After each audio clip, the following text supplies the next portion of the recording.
बादशाह अकबर को कभी कभी नितांत अजीबोगरीब सवाल सूझ जाया करते थे। वह अपने चतुर सलाहकार बीरबल को उलझाने का कोई मौका नहीं छोड़ते थे। एक दिन का वाकया है, अकबर महल के बागीचे में टहल रहे थे कि अचानक किसी गधे के ढेंचू करने की आवाज गूंजी। आवाज इतनी ऊंची थी कि बादशाह का ध्यान बार बार उसी पर चला जाता। अकबर ने मजाक के लहजे में दरबारियों से कहा, ये गधा बड़े जोर से अपना नाम जप रहा है, किसी को पता है कि इसका बाप कौन है? सबके चेहरों पर हल्की हंसी तैर गई, लेकिन किसी के पास इस बेतुके सवाल का कोई जवाब नहीं था। अकबर ने फौरन बीरबल को बुलाया और बोले, बीरबल, तुम तो बड़े बुद्धिमान हो, बताओ इस गधे का बाप कौन है? कल सुबह तक अगर तुमने जवाब नहीं दिया तो तुम पर जुर्माना लगाया जाएगा। दरबारी कुछ हैरान थे, ये कैसा सवाल हुआ? गधे का बाप कौन ढूंढेगा और कैसे? लेकिन बीरबल को अकबर का स्वभाव मालूम था। उन्हें हंसी मजाक में भी कोई न कोई सीख छिपाकर परखने का शौक रहता था। बीरबल ने कहा, जहांपना, मुझे एक दिन की मोहलत दीजिए, कल तक मैं इसकी असलियत जरूर ढूंढ निकालूंगा। बीरबल ने महल से लगे आसपास के इलाके का जायजा लिया। हर जगह जो भी गधे दिखाई देते, उनके मालिकों से पूछताछ करता कि ये गधा किसका है।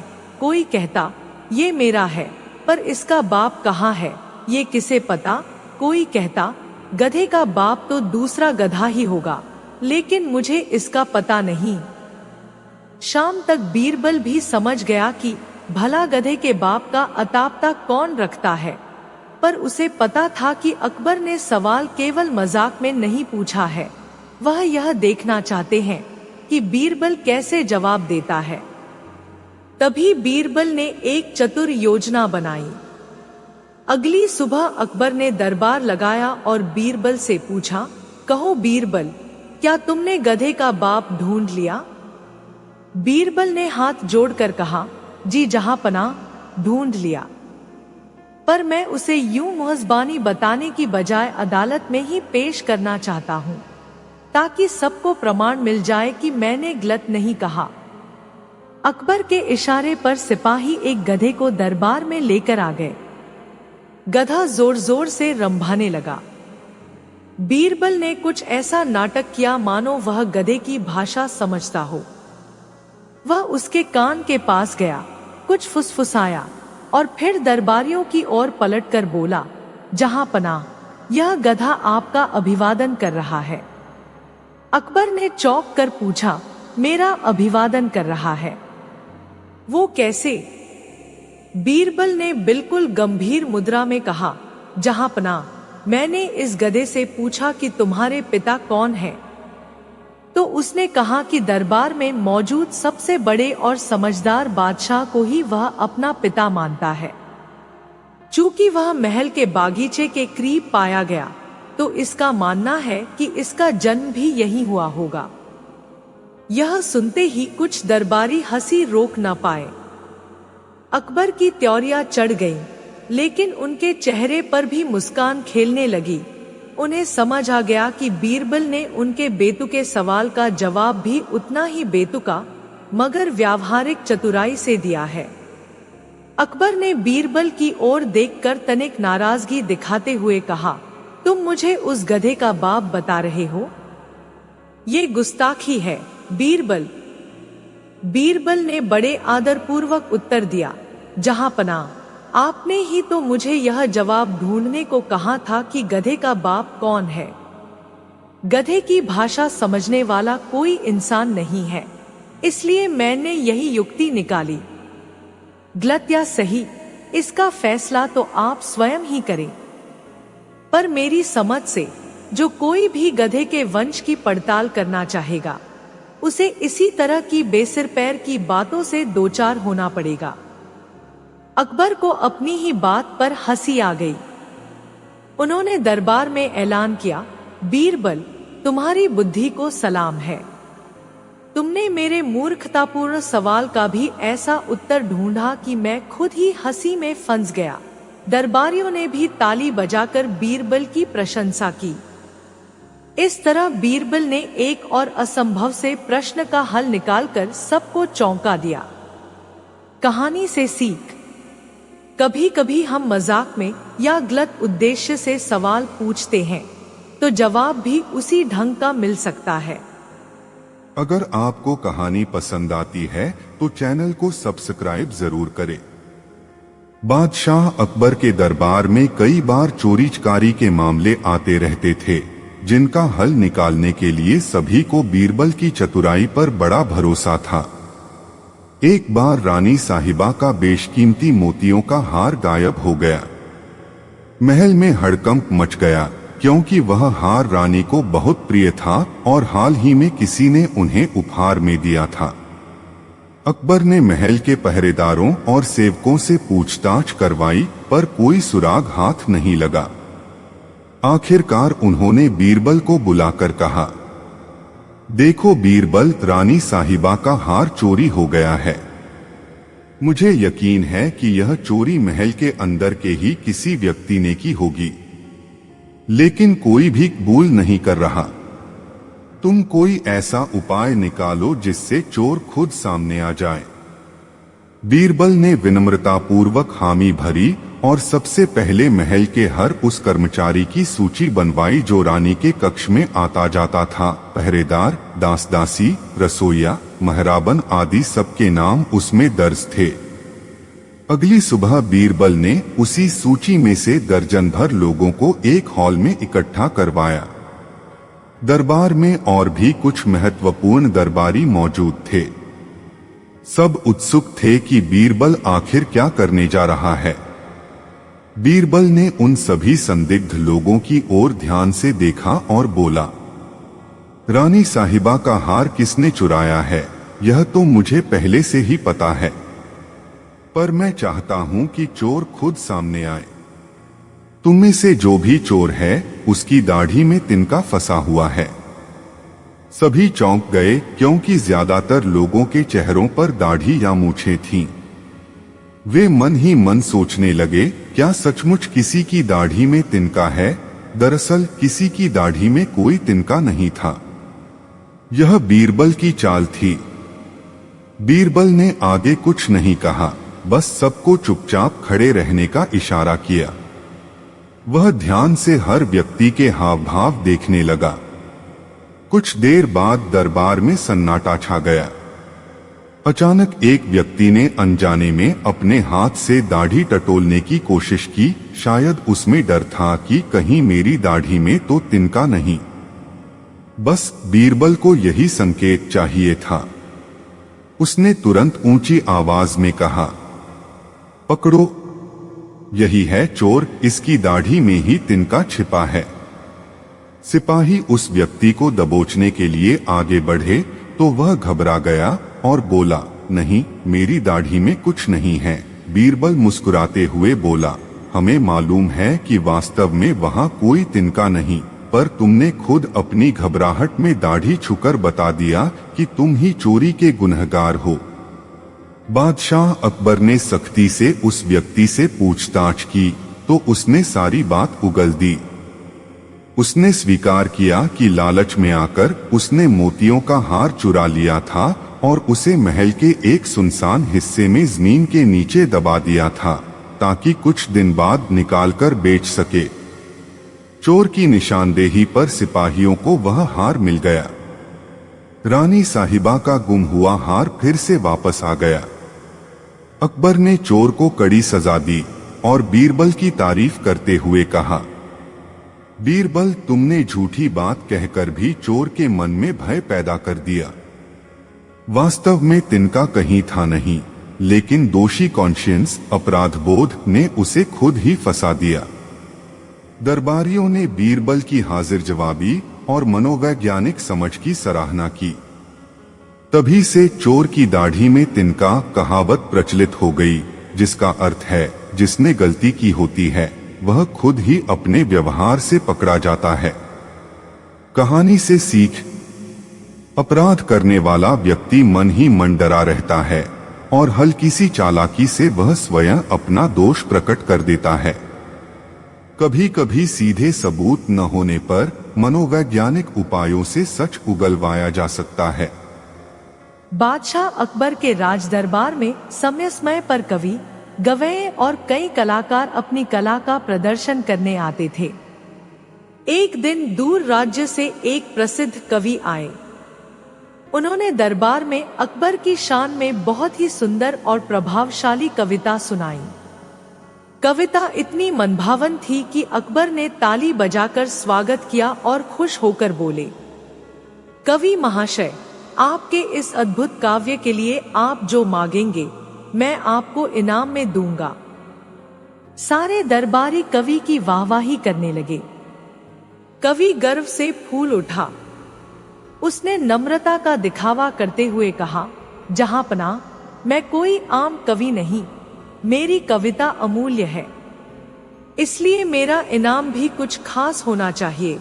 अकबर ने मुस्कुराते हुए कहा, जरूर, तुम्हारी इच्छा जानना चाहेंगे। कवि ने झूठी विनम्रता छोड़कर बड़ी मांग रख दी, हुजूर, मैं चाहूंगा कि मुझे प्रत्येक शब्द के बदले एक स्वर्ण मुद्रा, सोने का सिक्का मिले। मैंने अभी जो कविता सुनाई उसमें कुल 50 शब्द हैं, तो मुझे 50 स्वर्ण मुद्राएं मिलनी चाहिए। दरबारियों ने सोचा, इनाम की यह मांग थोड़ी बड़ी जरूर है, लेकिन असंभव नहीं। अकबर भी दानवीर राजा के रूप में प्रसिद्ध थे। पर तभी बीरबल ने भाप लिया कि कवि सोच रहा है कि सरलता से 50 सोने के सिक्के मिल जाएंगे और शायद उसका लालच और भी बढ़ जाए। अकबर ने कहा, ठीक है, अगर इतनी सी इच्छा है तो मंजूर है। कल सुबह दरबार में आना, तुम्हें 50 स्वर्ण मुद्राएं मिल जाएंगी। कवि बहुत खुश हुआ और दूसरे दिन आने के लिए विदा हो गया। उस रात बीरबल ने एक योजना सोची। सुबह होते ही जब कवि दरबार में पहुंचा तो बीरबल ने कहा, कवि जी, कल आपने 50 शब्दों की कविता सुनाई थी, यह सही है? कवि ने उत्साहित होकर कहा, जी हाँ, एक एक शब्द मेरी लेखनी का मोती है। बीरबल ने एक कागज निकाला और दरबारी लेखक से कहा, इनके कहे हुए कविता पाठ को ज्यों का त्यों लिखो। लेखक ने कविता दर्ज की। फिर बीरबल ने कवि से पुष्टि करवाई, देख लीजिए, शब्दों की गिनती और क्रम सब सही है ना? कवि ने ध्यान से देखा, सचमुच 50 शब्द ही थे। वह मन ही मन बहुत प्रसन्न हुआ कि अब मुझे 50 सोने के सिक्के मिलेंगे। बीरबल ने बड़ी गंभीरता से कहा, अच्छा, अब हर शब्द के बदले एक सोने का सिक्का देने से पहले दरबारी लेखक जरा इन शब्दों का क्रम उल्टा लिखेगा, यानी अंतिम शब्द पहले और पहला शब्द आखिर में। इस तरह भी देख ले कि कविता बदल तो नहीं रही। कवि को यह बात थोड़ी अजीब लगी, लेकिन वह कुछ बोला नहीं। लेखक ने कविता का क्रम उल्टा लिख दिया। बीरबल ने उसे भी जोर से पढ़कर सुनाया। कवि ने खींचते हुए कहा, महाराज, इससे कविता का अर्थ बिगड़ गया है।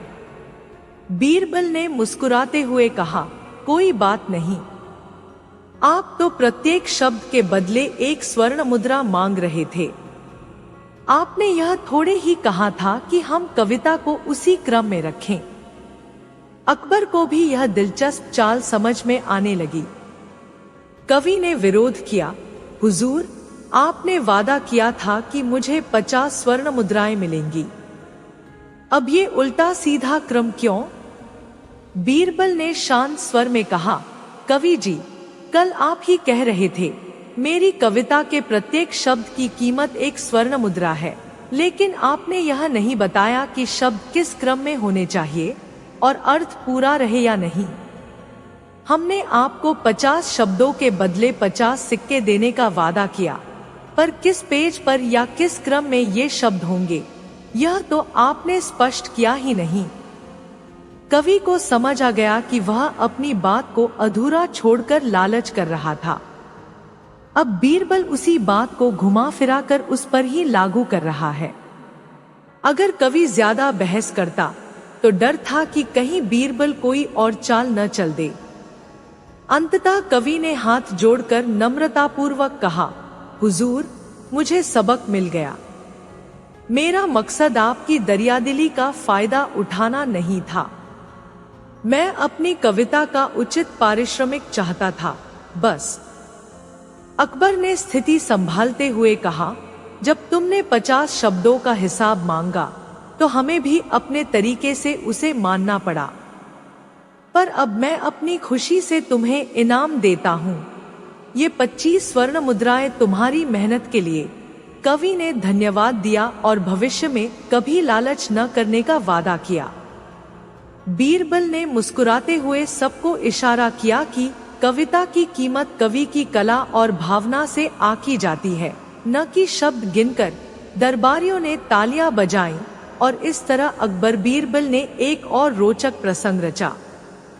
बादशाह अकबर के दरबार में एक बार दूर देश से एक पंडित आया जो अपने ज्ञान विज्ञान की बड़ी बढ़ चढ़कर प्रशंसा कर रहा था। वह खुद को तमाम वेद शास्त्र और खगोल विज्ञान में पारंगत बताता था। उसने दरबार में घोषणा की, मैं आपकी किसी भी शंका का समाधान कर सकता हूं। चाहे सवाल ब्रह्मांड का हो या जीवन मरण का, मैं सब जानता हूं। अकबर ने सोचा, ये आदमी वाकई विद्वान है या सिर्फ डींगे हाँक रहा है। उन्होंने पंडित से कुछ प्रश्न पूछे जिनका वह चतुराई से जवाब देता गया। जवाब दिखने में विद्वताभरे लग रहे थे, पर अकबर को संतुष्टि नहीं हुई। उन्हें लगा कि ये आदमी बातों का मायाजाल रच रहा है। अकबर ने बीरबल को बुलाया और कहा, बीरबल, तुम इस पंडित से कुछ ऐसे प्रश्न पूछो जिनसे हमें पता चले कि वह वास्तव में ज्ञानी है या सिर्फ बातें बना रहा है। बीरबल मुस्कुराया और बोला, जहांपनाह, मुझे जरूर आजमाइए। अगले दिन दरबार में बीरबल ने पंडित से कहा, महाशय, आपसे 3 प्रश्न पूछूंगा। मुझे उम्मीद है कि आप तुरंत उत्तर देंगे। पंडित ने गर्व से कहा, मैं हर विषय का जानकार हूं, पूछिए। बीरबल ने पूछा, सबसे पहले मुझे यह बताइए कि धरती के केंद्र में ठीक ठीक कितनी गहराई पर क्या है। पंडित पल भर के लिए चकराया, पर तुरंत बोला, धरती के भीतर अनेक परतें हैं, भूगर्भीय परतें, पानी के भंडार, लावा इत्यादि। गहराई मापने के अलग अलग तरीके हैं, पर मनुष्य वहां तक पहुंच ही नहीं सकता। लेकिन अनुमान से कहा क्या है, यह हम बता सकते हैं। बीरबल मुस्कुराया और बोला, पर आपने तो कहा था कि आप किसी भी प्रश्न का समाधान कर सकते हैं। मैं तो धरती की केंद्र में मौजूद चीज का ठोस प्रमाण चाहता हूं, अनुमान या थ्योरी नहीं। पंडित बगले झांकने लगा। उसने बात घुमा दी, धरती बहुत विशाल है, प्राचीन ऋषि मुनियों ने भी इतना ही बताया है। बीरबल ने दूसरा प्रश्न दागा, अच्छा, ये बताइए कि आकाश में तारे कितने हैं? कृपया संख्या बिल्कुल सही हो और प्रमाण भी दीजिए।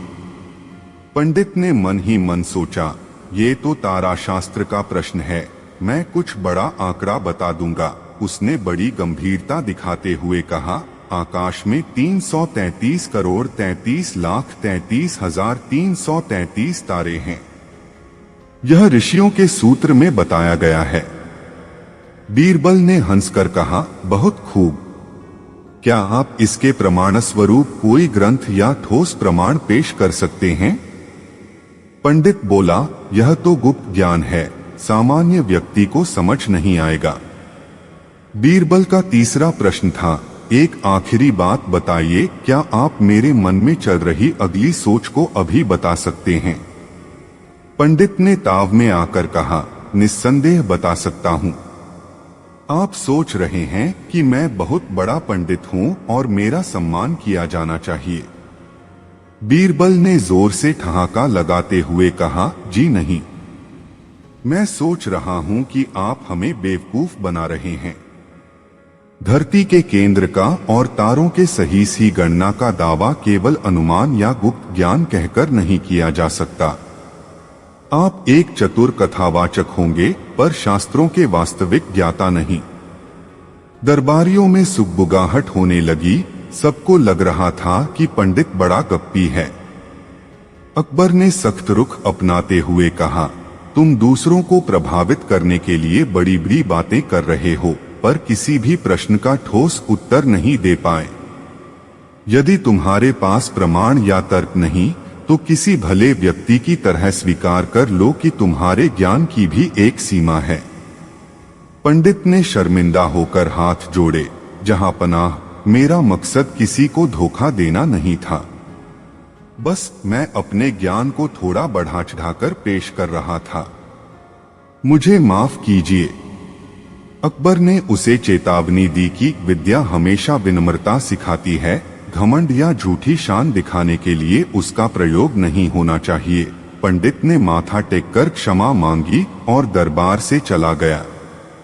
सबने बीरबल की प्रशंसा की कि उसने चतुराई से पंडित का पर्दाफाश किया और दिखाया कि असली ज्ञानी अपने ज्ञान के लिए प्रमाण या तर्क रखता है, न कि झूठा अभिमान। बादशाह अकबर का दरबार अपने बुद्धिमान दरबारियों और रोचक चर्चाओं के लिए दूर दूर तक मशहूर था। एक दिन दरबार में सैनिक कप्तानों और अस्त्र शस्त्र के जानकार लोगों की बहस छिड़ गई कि सबसे शक्तिशाली हथियार कौन सा है। कोई तलवार को श्रेष्ठ बता रहा था, कोई भाले को तो कोई बंदूक को। बहस बढ़ती गई, लेकिन कोई सर्वमान्य नतीजा नहीं निकला। अकबर ने मुस्कुराते हुए बीरबल से कहा, बीरबल, तुम भी बताओ, इनमें से सबसे शक्तिशाली हथियार कौन सा है। बीरबल ने जवाब दिया, जहां पनाह, कोई भी हथियार स्वयं शक्तिशाली नहीं होता। उसे चलाने वाला हाथ ही असली ताकत का स्रोत होता है। सैनिक थोड़े असंतुष्ट दिखे। एक वरिष्ठ योद्धा बोला, अगर हाथ ही सब कुछ है तो क्या बिना हथियार के युद्ध जीता जा सकता है। बीरबल ने शांत मन से कहा, नहीं, पर कोई हथियार अपने आप नहीं चल सकता। हाथ के इशारे पर ही उसका वार सफल होता है। इसीलिए असली शक्ति हाथ या कहें मनुष्य के विवेक में बसती है। अकबर ने थोड़ी देर सोचकर कहा, लेकिन फिर भी हाथ में यदि कोई गलत सोच हो या नियत खराब हो तो सबसे शक्तिशाली हथियार का इस्तेमाल विध्वंस भी कर सकता है। क्या ऐसी स्थिति में हाथ को सर्वोच्च कहना उचित होगा? बीरबल ने उत्तर दिया, जहां पनाह, हाथ उतना ही प्रभावी होता है जितना उसके पीछे मौजूद मन और दिल की भावना। एक चोर के हाथ में छुरी लोगों को डराती है, लेकिन डॉक्टर के हाथ में वही छुरी किसी की जान बचाती है। यानी हाथ का काम इंसान के स्वभाव से संचालित होता है। अगर इंसान नेक हो तो हाथ से निकला वार भी न्यायपूर्ण होगा। सारे दरबारी यह तर्क सुनकर प्रभावित हुए। अकबर ने कहा, ठीक कहते हो। हाथ को कोई पवित्र कार्य करना हो तो वही हाथ मददगार बनता है, और अगर हाथ में लालच या क्रोध का जहर भर जाए तो वही हाथ कष्ट देता है। सबसे ज्यादा जरूरी है कि मनुष्य अपनी सोच को सशक्त और सही बनाए। बाद में जब सैनिक कप्तानों ने सोचा तो उन्हें भी लगा कि असली शक्ति तो मनुष्य की नियत, बुद्धि और उसके हाथ के सही इस्तेमाल में ही है। कहानी से सीख, हथियार से ज्यादा हाथ मायने रखता है। हथियार स्वयं कुछ नहीं कर सकता, उसे चलाने वाला हाथ ही निर्णायक होता है। एक दिन बादशाह अकबर के दरबार में दूर राज्य से एक अनोखा पंडित आया जो अपने साथ एक मिट्टी का मटका लेकर घूमता था। वह हर जगह ऐलान कर रहा था कि उसके पास दुनिया का सारा ज्ञान है और वह ज्ञान इसी मटके में भरा हुआ है। दरबार के लोग उसकी बात सुनकर चकित हो जाते, लेकिन उसे सच मानने को तैयार नहीं थे। अकबर ने उसे बुलाकर पूछा, अगर तुम्हारे मटके में वाकई सारा ज्ञान भरा है तो हमें भी दिखाओ, हम खुद परखेंगे कि ये सच है या झूठ। पंडित ने मटका संभालते हुए कहा, जहां पनाह, यह कोई साधारण मटका नहीं है। इसके अंदर ब्रह्मांड का हर रहस्य कैद है। अगर कोई इसे खोलने की कोशिश करेगा तो सारा ज्ञान गायब हो जाएगा। अकबर को संदेह तो हुआ, मगर वह चाहता था कि पंडित की बात की सच्चाई सामने आए। उसने बीरबल से सलाह ली। बीरबल ने कहा, कल सुबह आप इस पंडित को दरबार में बुलाइए, मैं कोई उपाय सोचता हूँ। दूसरे दिन जब पंडित अपने मटके के साथ दरबार में आया तो बीरबल ने सबके सामने एक घोषणा की, हमने रात भर खोजबीन की और पता लगाया कि यदि इस मटके में सचमुच सारा ज्ञान है तो मटके के ऊपर कुछ जादुई चिन्ह जरूर होने चाहिए। पंडित घबरा गया पर बोला कुछ नहीं। बीरबल मटके के पास गया और ऊंची आवाज में बोला, मैं इस मटके पर सिर्फ ठक ठक करूंगा, अगर भीतर सारा ज्ञान है तो मटका जवाब देगा। फिर उसने मटके के ऊपरी हिस्से पर उंगलियों से हल्की चोट की। खाली मटके की गूंज से ठक ठक की आवाज गूंज उठी। बीरबल ने सबकी ओर देखकर कहा, आपने सुना? इस मटके की आवाज बिल्कुल ऐसी है जैसे भीतर कुछ भी नहीं है। अगर सचमुच सारा ज्ञान भरा होता तो यह गूंज इतनी खोखली नहीं होती। पंडित को अपनी पोल खुलती नजर आई, लेकिन वह बोला, मटके में कागजों पर लिखे शास्त्र भरे हैं, वे ठोस नहीं, इसलिए आवाज ऐसी आती है। बीरबल ने मुस्कुराते हुए मटका हाथ में लिया और उसे हल्के से झुकाकर उल्टा कर दिया। उसके अंदर से सिर्फ 2-4 कागजों के टुकड़े गिरे, जिन पर संस्कृत के कुछ बिखरे शब्द थे जो किसी स्पष्ट सूत्र या श्लोक को पूरा नहीं बनाते थे। बीरबल ने अकबर से कहा, जहां पनाह, अब तो साबित हो गया कि यह पंडित लोगों को ठगने आया था। इसने झूठी प्रसिद्धि पाने के लिए मटके को ज्ञान का भंडार कह दिया, जबकि इसमें न कोई पूरा शास्त्र है न कोई अद्भुत जानकारी। पंडित लज्जित होकर चुप खड़ा रहा। अकबर ने उसे फटकार लगाई कि झूठे दावे से आम लोगों को बेवकूफ बनाना एक तरह का अपराध है। पंडित ने गलती मान ली और भविष्य में कभी ऐसा न करने का वादा किया। बीरबल ने सभी को समझाया कि असली ज्ञान सिर पर ढोकर नहीं रखा जाता, वह तो हमारे व्यवहार और सत्यप्रियता से झलकता है। इस तरह अकबर का दरबार फिर एक धोखेबाज से मुक्त हुआ और बीरबल ने अपनी हाजिर जवाबी से सबके सामने सच्चाई रख दी। एक बार अकबर के दरबार में एक व्यापारी अपनी शिकायत लेकर आया। उसने बताया कि वह इत्र बेचने का काम करता है, मगर हाल ही में उसके साथ धोखा हुआ है। उसने एक अमीर ग्राहक को एक बोतल दुर्लभ इत्र बेचा, जिसकी कीमत बहुत अधिक थी। पर जब वह ग्राहक बोतल लेकर चला गया तो कुछ देर बाद बोतल खाली लौटा दी और पैसे देने से मना कर दिया। ग्राहक का दावा था कि इत्र की खुशबू तो बोतल में अभी भी बाकी है, इसलिए वह बोतल का इस्तेमाल कर चुका या खत्म कर चुका नहीं माना जा सकता। वह कहता, मैंने इत्र खत्म नहीं किया, सिर्फ उसकी खुशबू का आनंद लिया है। खुशबू लेने के लिए मैं तुम्हें भुगतान क्यों करूं? अकबर ने उस कथित अमीर ग्राहक को दरबार में बुलाया। उसने अकबर के सामने भी वही तर्क दोहराया कि इत्र वह बोतल से बाहर नहीं निकालता, सिर्फ उसकी महक सूंघता है। बोतल उसने वापस कर दी, जिसमें थोड़ी सी खुशबू बची हुई है, इसलिए वह इत्र खत्म करने का दोषी नहीं है। अकबर सुनकर थोड़े परेशान हुए और बीरबल से इस उलझन का हल निकालने को कहा। अगले दिन बीरबल ने दोनों पक्षों को बुलाया। उसने व्यापारी को चुपचाप बिठाया और उस ग्राहक के सामने एक थैला रख दिया, जिसमें सिक्कों के टनटनाने की आवाज आती थी।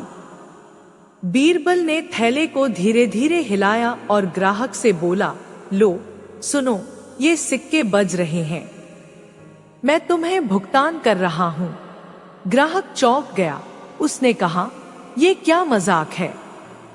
मुझे सिक्कों की आवाज से क्या करना? मुझे असली सिक्के हाथ में चाहिए।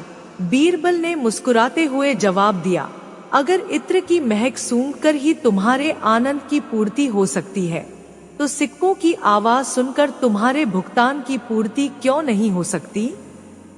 जैसे तुमने इत्र का वास्तविक इस्तेमाल नहीं माना, वैसे ही मैं भी सिक्कों का वास्तविक भुगतान नहीं मान रहा। आवाज से ही तुम्हारा हिसाब चुकता हो जाएगा। ग्राहक लज्जित हो गया। उसे समझ में आ गया कि उसकी दलील तर्कहीन है। अकबर ने उसे आदेश दिया कि वह व्यापारी को पूरे दाम चुकाए।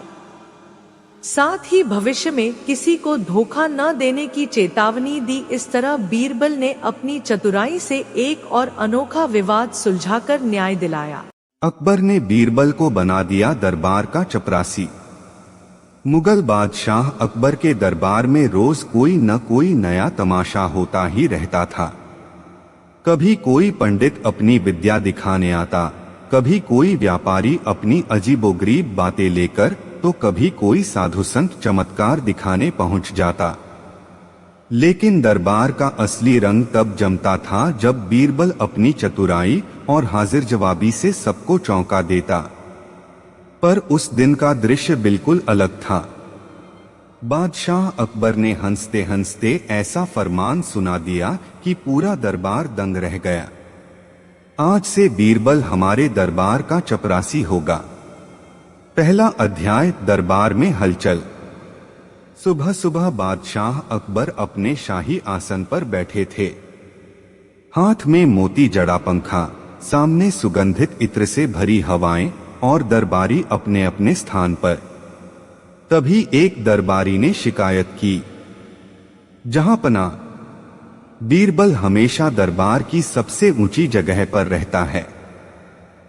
हर सवाल का जवाब उसी के पास होता है। अब तो हमें लगता है कि यह दरबार बीरबल का ही हो गया है। दूसरा दरबारी भी बोला, हाँ हुजूर, अगर बीरबल न रहे तो हमें भी थोड़ा चमकने का मौका मिले। अकबर मुस्कुराए। उन्हें भी मजाक करने का मन था। बोले, तो अच्छा, आज से बीरबल मंत्री नहीं रहेगा, बल्कि हमारे दरबार का चपरासी बनेगा। झाड़ू लगाएगा, फर्श साफ करेगा और सबकी कुर्सियां ठीक करेगा। जैसे ही अकबर ने ये कहा, पूरा दरबार हंसी से गूंज उठा। सबकी नजरें बीरबल पर थीं। दूसरा अध्याय, बीरबल की प्रतिक्रिया। बीरबल ने न हंसी दिखाई न नाराजगी। वह शांत खड़ा रहा। फिर बोला, जहां पनाह, आपके हुक्म के आगे मेरा सिर झुका है। अगर आप मुझे चपरासी बनाना चाहते हैं तो मैं पूरे दिल से चपरासी बनूंगा। दरबारी और जोर से हंसे। देखो देखो मंत्री साहब अब झाड़ू उठाएंगे। बीरबल झुककर बोला, हाँ, और जब मैं झाड़ू लगाऊंगा तो गंदगी नहीं बचेगी, चाहे वह फर्श की हो या दिमाग की। यह सुनकर कुछ दरबारी चुप हो गए। तीसरा अध्याय, चपरासी बीरबल की ड्यूटी। अगले दिन से बीरबल सचमुच चपरासी की तरह दरबार में आने लगा। हाथ में झाड़ू, कंधे पर पानी की बाल्टी और कमर में कपड़ा। एक पहली घटना, दरबारी आते ही अपनी अपनी जगह बैठने लगे। एक दरबारी की कुर्सी पर धूल जमी थी। बीरबल झट से वहां कपड़ा मारने लगा और बोला, हुजूर, अब तो यह कुर्सी इतनी चमक रही है कि इसमें आपका चेहरा साफ दिखेगा। लेकिन अफसोस, दिल की धूल तो मैं भी नहीं साफ कर सकता। पूरा दरबार खिलखिला उठा। दूसरी घटना, एक दिन एक दरबारी ने बीरबल से कहा, ओ चपरासी, मेरे पांव के नीचे पंखा झल। बीरबल झट से नीचे बैठा और पंखा झलते हुए बोला, महाराज, यह हवा तो आपको ठंडक देगी, लेकिन आपकी जलन कब शांत होगी यह मैं नहीं जानता। उस दरबारी का चेहरा उतर गया। चौथा अध्याय, अकबर की परीक्षा। अकबर दरबार में बैठे सब देख रहे थे। उन्हें मजा भी आ रहा था और हैरानी भी हो रही थी। एक दिन उन्होंने सोचा, चलो बीरबल को असली परीक्षा में डालते हैं। उन्होंने बीरबल को बुलाया और कहा, ओ चपरासी बीरबल, आज से तुम्हें हमारे शाही मुकुट की सफाई की जिम्मेदारी दी जाती है। अगर इसमें जरा भी धूल मिली तो तुम्हें हमेशा के लिए दरबार से निकाल दिया जाएगा। बीरबल बोला, जहां पनाह, जो हुक्म। रात को जब सब सो गए, बीरबल अकेले शाही खजाने में गया। उसने मुकुट उठाया, उसमें लगी हीरे मोतियों को चमकाया, लेकिन तभी उसकी नजर मुकुट के अंदर पड़ी। वहां एक छोटा सा कागज फंसा था जिस पर लिखा था, राजा वही है जो न्याय करे। बीरबल ने मुस्कुराकर वह जिंदगी का सबसे महंगा सिक्का, शाही दरबार लगा हुआ था। अकबर तख्त पर बैठा था और सारे दरबारी उसकी शान में कसीदे पढ़ रहे थे। अकबर अचानक सोच में पड़ गया। उसने सोने के ढेर को देखा, जवाहरात की चमक को देखा और फिर दरबारियों से बोला, मुझे बताओ, दुनिया का सबसे महंगा सिक्का कौन सा है? क्या वो सोने का है या चांदी का या हीरे का? दरबारियों की उलझन। जैसे ही सवाल उठा, दरबारियों में खलबली मच गई। एक बोला, जहां पनाह, सोने का सिक्का सबसे महंगा है। दूसरा बोला, नहीं, हीरे जड़ा सिक्का सबसे महंगा है। तीसरा बोला, जहां पनाह, बाजार में तो पुराने तांबे के सिक्के भी लाखों के बिक जाते हैं, वही सबसे महंगे हैं। दरबार में हर कोई अलग जवाब देने लगा। किसी ने चांदी का नाम लिया, किसी ने तांबे का, किसी ने मोतीजड़ा सिक्का बताया, लेकिन अकबर का चेहरा गुस्से से लाल हो गया। तुम सब नाकाबिल हो, कोई भी सही जवाब नहीं दे पा रहा। बीरबल की एंट्री। तभी बीरबल मुस्कुराते हुए बोला, जहां पनाह, आपके सवाल का जवाब आसान भी है और मुश्किल भी। जिंदगी का सबसे महंगा सिक्का समय है। अकबर चौंका। समय? ये कैसे सिक्का हुआ? बीरबल की समझदारी। बीरबल बोला, जहां पनाह, सोचिए, सोने चांदी के सिक्के तो खोकर वापस मिल सकते हैं, लेकिन समय का सिक्का एक बार खर्च हो गया तो कभी वापस नहीं आता। समय ही जिंदगी का सबसे अनमोल और सबसे महंगा सिक्का है। इसी से इंसान दौलत कमा सकता है, नाम कमा सकता है या बर्बाद हो सकता है। जिसने समय का सही इस्तेमाल किया वही अमीर है। जिसने इसे बर्बाद किया वो सबसे गरीब। दरबार में सन्नाटा। बीरबल की बात सुनकर पूरा दरबार चुप हो गया। जो दरबारी अभी तक सोने हीरे के नाम ले रहे थे, उनकी गर्दनें शर्म से झुक गईं। अकबर ने गहरी सांस ली और बोला, बीरबल, आज तूने मेरी आंखें खोल दी। अब समझ आया कि जिंदगी का सबसे बड़ा खजाना सिक्कों के ढेर में नहीं, बल्कि हर पल की कीमत समझने में है। उस दिन से अकबर ने आदेश दिया, दरबार में हर काम समय पर होगा। देर करने वाले को सोने चांदी से नहीं, बल्कि सजा से नापा जाएगा। सीख, जिंदगी का सबसे महंगा सिक्का समय है। सोना चांदी तो फिर से मिल सकता है, लेकिन गया हुआ समय कभी नहीं लौटता। जब अकबर ने दरबार में बीरबल को पिंजरे में बंद कर दिया, दिल्ली का शाही दरबार। चारों ओर चमकते झूमर, सोने की कुर्सियां और बीच में बैठा बादशाह अकबर। दरबारियों की लंबी कतार लगी थी। हर कोई अकबर की तारीफ कर रहा था। जहांपनाह, आप तो खुदा के बाद दूसरी ताकत हैं। जहांपनाह, आपकी दाढ़ी की एक बाल से भी सोना निकले। सब खुशामद कर रहे थे। लेकिन तभी अकबर ने देखा कि बीरबल चुपचाप बैठा है, मुस्कुरा भी नहीं रहा। अकबर बोला, बीरबल, तू क्यों चुप है? बाकी सब मेरी तारीफ कर रहे हैं, तू क्यों खामोश है? बीरबल हंस पड़ा। जहांपनाह, तारीफ तो मैं भी कर सकता हूं, लेकिन मैं झूठ बोलकर आपकी आंखों में धूल नहीं झोंक सकता। दरबार में सन्नाटा छा गया। अकबर तिलमिला उठा। तो तू कह रहा है कि ये सब दरबारी झूठ बोल रहे हैं? बीरबल ने सीधे सीधे कहा, हां जहांपनाह, ये सब आपकी खुशामद कर रहे हैं। असली हकीकत किसी को बोलने की हिम्मत नहीं। अकबर का गुस्सा। अकबर का चेहरा लाल हो गया। उसने गुस्से में कहा, ठीक है बीरबल, अगर तू इतना सच्चा है तो आज से तू दरबार में कैदी रहेगा। देखता हूं तेरी अक्ल कैसे काम आती है। और अकबर ने हुक्म दिया, बीरबल को लोहे के पिंजरे में बंद कर दो।